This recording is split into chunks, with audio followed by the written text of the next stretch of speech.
Bonjour tout le monde, bienvenue à Quand j'ai compris que mon seul obstacle était moi-même. Encore une fois, on a des gens très inspirants. On a des gens super cool qui viennent à ce podcast-là. Pour ceux qui ne connaissent pas, je vous le dis, allez vous abonner à ma page Patreon, à patreon.com/Pillade. Allez vous abonner à ma page YouTube, à C'est Dieu l'éveillé Pillade. Allez vous abonner et allez liker en grand nombre ma page Facebook, donateur boursier et conférencier.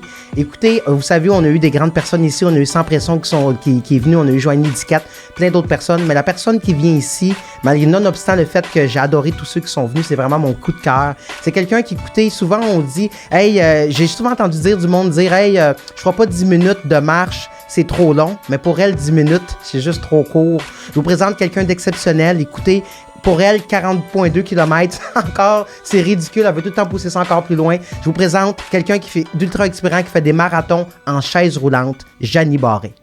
Wow, merci! Hey, c'est beau, c'est Dieu, qu'est-ce que t'as dit? ça fait super plaisir, Janie. Et écoutez, il y a quelque chose de super important qu'il faut qu'on développe, faut qu'on parle. Ouais. Je voudrais savoir, c'est quoi ta condition? Pourquoi tu es en chaise roulante, Janie? Oui, bien, très belle question. Pour commencer, moi, dans le fond, je suis atteinte de l'ostéogenèse imparfaite, qui est une maladie des os de verre. On appelle ça comme ça pour que les gens puissent comprendre. Dans le fond, c'est pareil comme si tu prenais un verre en vitre puis tu lançais le verre par terre. Qu'est-ce qui arrive? Ben le verre, il brise en 1000 morceaux. Ben c'est ça ma maladie. C'est que dans le fond, moi, mes os sont faits en verre, sont vides à l'intérieur. Alors, quand je suis née, je suis sortie du ventre de ma mère. Au départ, honnêtement, ils pensaient que j'étais comme un beau bébé en parfaite santé parce que j'étais retournée chez mes parents. Ils avaient dit « Félicitations, vous avez un beau bébé, tout va bien ». Finalement, il n'y avait rien qui allait. Je faisais juste pleurer, je criais, tout ça. J'étais pas très sociable non plus. J'aimais pas que les gens me prenaient dans leurs bras ou me touchaient. Puis là, ma mère, elle était comme en panique un peu parce qu'elle trouvait que là, tu sais, il y avait quelque chose qui fonctionnait pas. Alors, mes parents m'ont ramené à l'hôpital et c'est là qu'ils ont pris des radiographies et ils ont constaté là, que là, ça allait pas du tout. Ils m'ont transféré de Saint-Hyacinthe à l'hôpital Sainte-Justine à Montréal et on dit à mes parents, écoutez, on a une bonne nouvelle puis on a une mauvaise nouvelle à vous annoncer.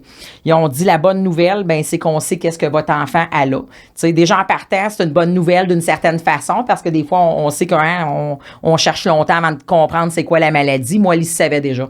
Mais la mauvaise nouvelle, ils ont dit à mes parents, ils ont dit, oui, malheureusement, vous allez vivre un enfer avec votre enfant. Ouais, ça, c'est dur d'entendre ça. Ils ont dit, votre enfant est atteint de l'ostéogenèse imparfaite, une maladie très rare des os, un cas sur 30 000. Et puis, dans le fond, ben c'est ça, mes os sont complètement vides à l'intérieur. Là. Tu sais, habituellement, les gens, vous avez les os forts, tout ça, c'est dur. Moi, c'est mou. Tu sais, c'est pareil comme si tu mettrais le doigt dans du beurre de peanut. Tu sais, c'est mou. Alors, ce que ça fait, c'est que moi, je me casse facilement à rien. Je vais t'avouer là, que c'était pas facile non plus quand que j'étais jeune. Même mon adolescence n'a pas été facile parce que je me cassais tout le temps. Je faisais juste me cogner. Je cognais mon bras sur une table, je cassais mon bras. J'atchoumais trop fort. J'éternuais trop fort, je me cassais des côtes.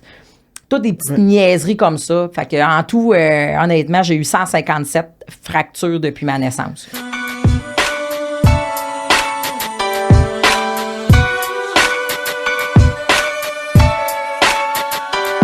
Tu peux mettre des bâtons dans les roues, tu peux menacer, tu peux mettre